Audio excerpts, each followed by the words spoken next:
Here with reaction, Fox News contributor and legal scholar Jonathan Turley. I want to focus in on this issue of intimidation. Are we talking about, when I read the Washington Post article, it seems to talk about intimidating witnesses, intimidating investigators, and intimidating anyone in the media that dares to talk about stuff that we know to be on the public record. Doesn't that read the same way to you? Well, that's certainly how it looked to me when I first read the Washington Post piece. Sean, as you know, it's not uncommon to create these type of attack machines in Washington, but you don't make them public. The idea is that these attacks, the negative stories, are supposed to come out spontaneously to give that appearance that they're not being organized. It is very uncommon to have this all laid out in the Washington Post, naming targets that happen to include the two chief witnesses that are contradicting the Bidens. That seems to be an effort to put a shot across their bow, to say, we're coming for you. And the question is, why? I mean, why is it important for them now, before any subpoenas are issued, before testimony is given, for them to issue this warning shot? And I think that it could easily be read as an effort to chill people, if not intimidate them, that if you're going to even cover this story, they're preparing defamation lawsuits in retaliation. How damning is it, in your view, Professor, that Joe Biden repeatedly said he never had a single conversation with Hunter or anyone else in the family about their foreign business dealings, but yet we have photographic evidence and reports, as many as 14 meetings that they can identify of Hunter, Joe, and foreign business partners? How damning is that? Well, I think it's the measure of that is precisely what was in that Post article. I mean, they're going to this scorched earth campaign because there's not a lot of ground left for them to fight on. The statement made repeatedly by President Biden appears clearly and unequivocally false.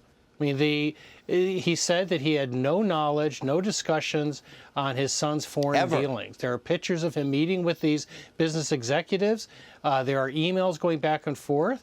And the person who was most threatened in that Washington Post article, Bobulinski, is the guy who is the greatest threat to President Biden, because he said he met with President Biden to discuss these deals, and that he was brought in to help manage those. So it's clear that they've sort of declared an open season on him and others who might testify against the Bidens.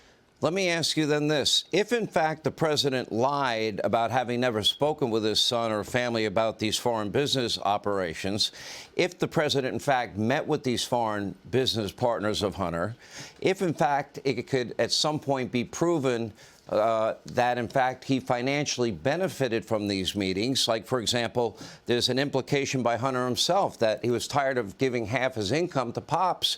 He was tired for paying for repairs on his father's home, et cetera. If the money side of this is proven, what is the legal potential liability for Joe Biden, the president? Because Congressman Comer said this is an investigation into the president of the United States. He didn't say Hunter. He said Joe Biden. Well, as you know, one of the oldest sayings in Washington, it's not the crime but the cover-up that usually gets people into trouble. Influence peddling is a virtual cottage industry in Washington. I've been a critic of this form of corruption for decades. Although I have to tell you, I've never seen anything on this scale. What the Biden family appears to have done really is far beyond the appetite of most of these powerful families. But the problems they have are all of these statements that appear now to be false. So influence peddling in and itself may not be a crime, but the means you use to commit influence peddling and the means you use to cover it up can be. I mean, there are foreign transfers that the House is going to be looking at. There are obviously tax issues that are already under investigation. But there's also been a lot of people who've been interviewed by federal agents.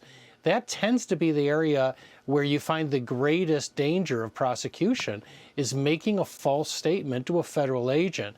Now, on top of all of that, the House of Representatives appears ready to issue a storm of subpoenas. That's going to increase the risk for people around the Bidens. And I think that's one of the reasons we're seeing this pre-announcement of a scorched earth campaign to try to get people to think that if you proceed, you do so at your own peril.